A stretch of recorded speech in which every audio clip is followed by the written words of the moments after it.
How's it going? Caitlin here, and welcome to my kitchen. We got another week of meal prep. Got an awesome one lined up for you guys here. We got egg roll in a bowl, taco night, mango salsa and grill, protein of choice there, French toast and fruit, and then ending the week with a chicken bacon ranch pizza. Now, hopefully you have your prep list with you. If you don't, check the details down below and you'll be able to find links on where to find your prep list that you'll be ready to go. So if you have to do that now. If not, let's get to prepping. So I've got, as always, 3 different levels of prep, okay? Now this will all be depending on your level of motivation and how much time you have right now. So we'll start with the most important things because honestly, prep makes such a huge difference in your week. If you just have a little bit done in advance, you're gonna be way more likely to actually stick with your meal plan, and sticking with your meal plan saves you money. It also saves you so much stress when you don't have to worry about what's for dinner that night, okay? So let's start this, shall we? We're gonna start with crying. We're gonna start with chopping onions, okay? Or crying, either one. Nice little release. So we're actually gonna chop 1.5 onions. And when you go to actually put this stuff together, like, don't worry too much about the specifics for your onions. Just kind of go with it, be like, that looks like half an onion-ish, or hey, this looks like enough, that looks good. And if you have a little bit left over, use it for something else. Like, so easy to incorporate into breakfast, other dinners. A little pre-chopped onion is just a convenience. It's never gonna go to waste. I know I love having them prepared for, say, like egg scrambles and things like that. Nice, easy, filling breakfasts. Okay.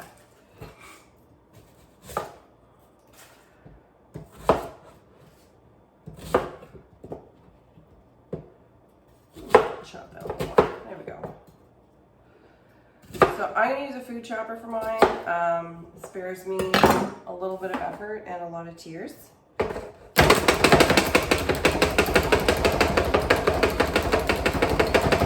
Really lets me chop it fine, which is a nice way to sneak it into my children.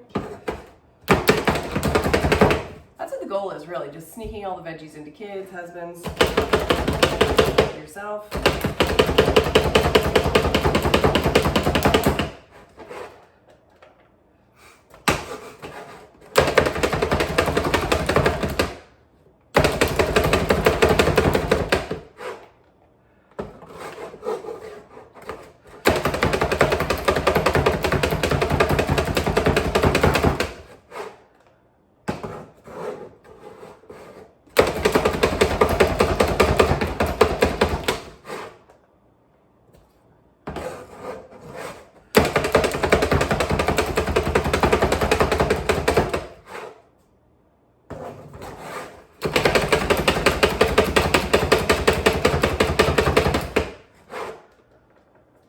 There we are. Whew. 1.5 chopped onions there. Now, I am also going to be chopping up half a Spanish onion, which honestly, it doesn't even matter if it's really separated. There's one recipe that calls for Spanish onion in particular, and then the other, it wouldn't matter. You could use regular onion. So I was just chopping up the other half to use it.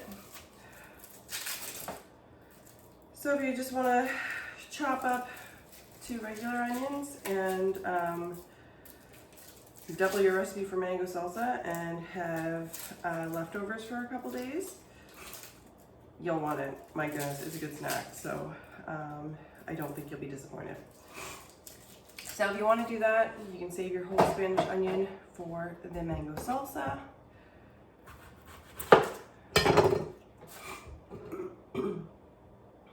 really, honestly, just play it by ear and do what works for your family. Okay.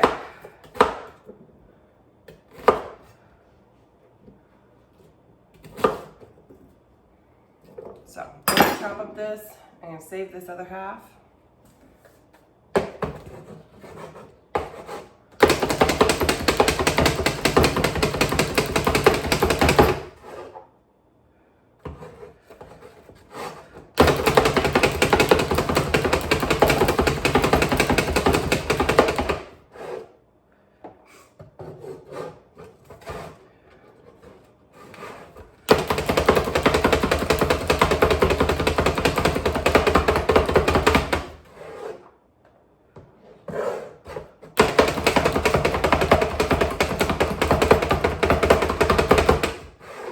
Now, I'm not gonna lie, I was kind of curious if I was gonna be able to tell the difference between the two onions when they were side by side in this dish. And it just looks like the Spanish onion is just whiter in color than the yellow onion that I'm typically using, which I guess makes, makes some sense. So I guess I'll be able to tell them apart. I really wasn't sure, and honestly, I didn't care that much. But there we go. The onion is ready. The onions, I guess. Now, last thing that I'm going to chop for level 1. Yes, level 1 is almost done. Going to be chopping up a bell pepper.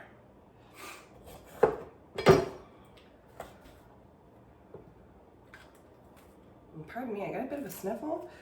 I don't think I'm contagious through YouTube though, so pretty sure you're safe. Still gotta eat, right? Moms do not get sniffle days. Heck, we don't get sick days. Why would we get sniffle days? Okay.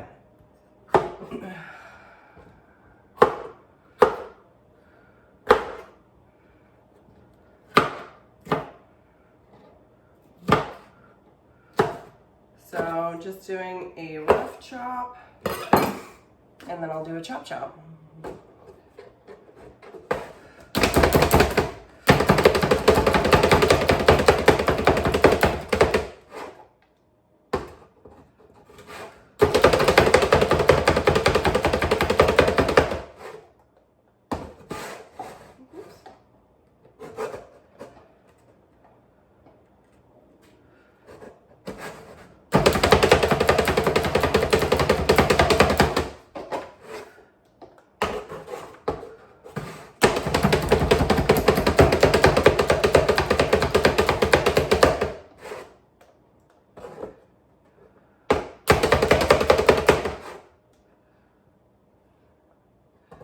Which recipe are you guys most excited for this week? Like, I'm pumped for the mango salsa. It's like my favorite thing in the world. I could eat it by the spoonful.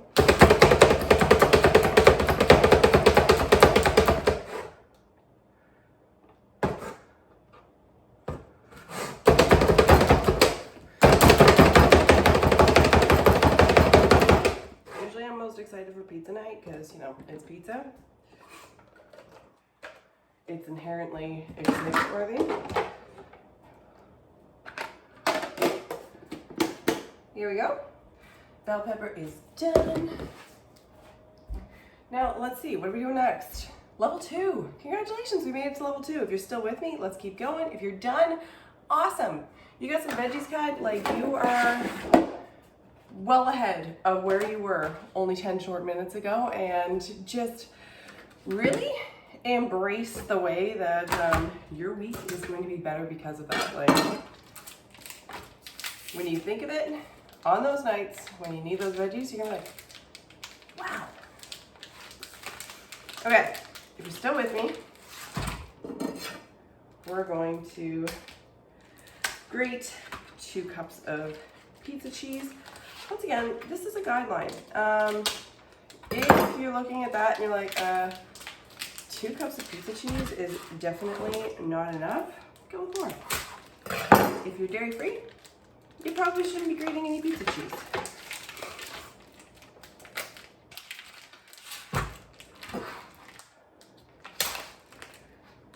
And if you are doubling up your pizzas, because the pizza recipe only makes like one large pizza. Like it's gonna make a good sized pizza or 2 small pizzas. But if you want more, make more. I generally will double up I always double up the dough recipe because I am dairy free. The rest of the people in my family are not. So I make myself my own dairy free version, and they all still get to have their cheese on theirs. We're all happy. Maybe you're somebody that serves something on the side with your pizza. Maybe you're like really, really, really rock star of the year and you're having salad or something like that on the side with your pizza, and awesome, good on you. Maybe you don't need 2 pizzas.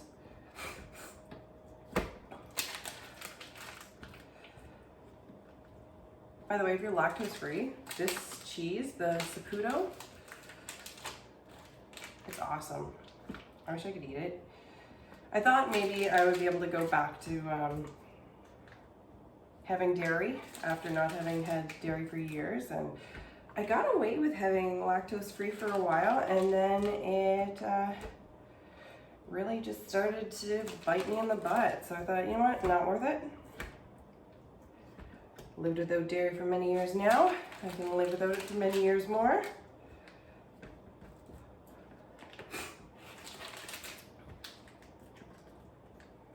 Now this cup here measures, I think it's about 2 cups is what it measures. So I'm just gonna fill that and like kind of slightly overfill it a tad bit.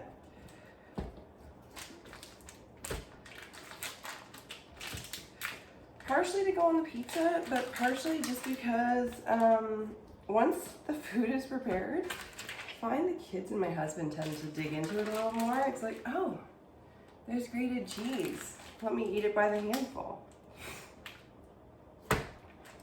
And you could buy cheese that's already grated, but you tend to get less ingredients, which is usually a good thing if you buy cheese and then you grate it, and it really doesn't take that long. It stays good in the fridge for days and days and days and days. So since we're already doing the things, we might as well do the things, right? So I'm gonna put this in a container to store it. There we go. Another container ready to go. Look at us. You feeling good already? I'm feeling good already. Okay. Now I'm also gonna grate up some Parmesan cheese. Once again, you could buy it ready grated and that's perfectly fine, but you have more options, and oftentimes better flavor if you're grating it yourself. And if you already grated your pizza cheese, why not just turn the grater around and do your Parm as well.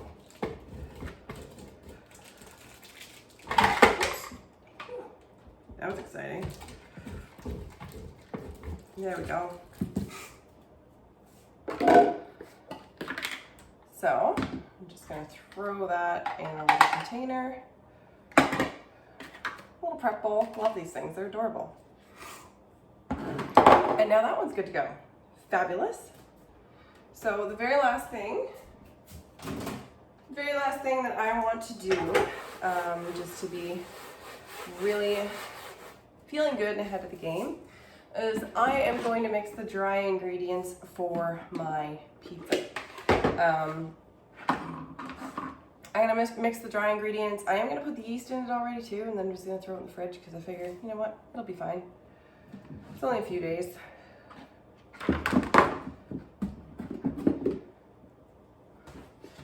Okay.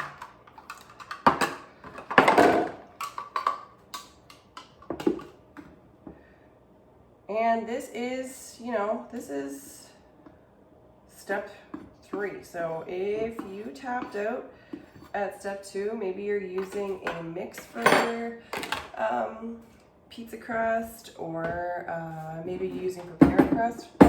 Awesome, you did great. And I hope you enjoy your menu. And I will see you next week. But if you're still with me, then let's go. I am using my own recipe, so that's attached as a bonus recipe in your meal plan there.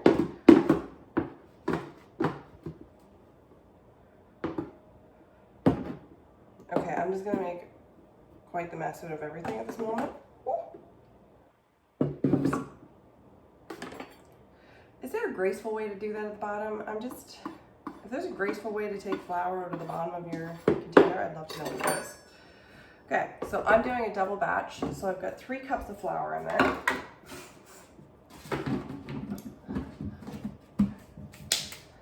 Then I'm going to put in 2/3 cup of potato starch.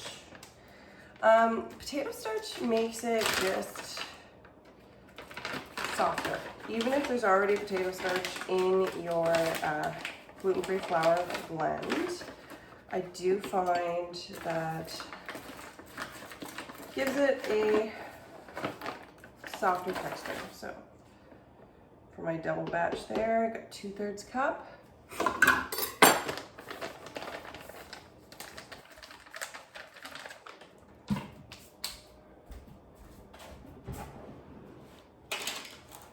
Things I apparently did not see the need to grab. Measuring spoon.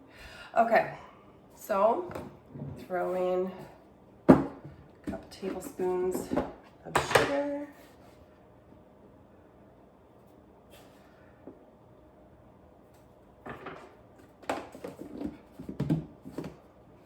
A couple tablespoons of yeast.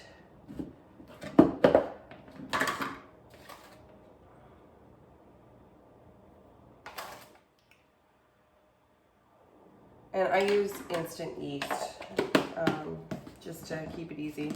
I use instant yeast for everything. If it doesn't work in a recipe, that recipe was not made for me. Clearly not much of a baker. Okay. Wasn't much of a cook either until I was gluten-free, and then it was like necessities. Like, well, you gotta kind of make things if you want them to taste good. So here we are. There we go. All the dry ingredients are there. Now, when it comes to be day of, all I gotta do is add some warm water, oil, and eggs. I know. So then just mix it up in my stand mixer. So that's gonna make it really, really, really easy day of. I will love myself later. Are you gonna love yourself later? I hope so, because you just did awesome.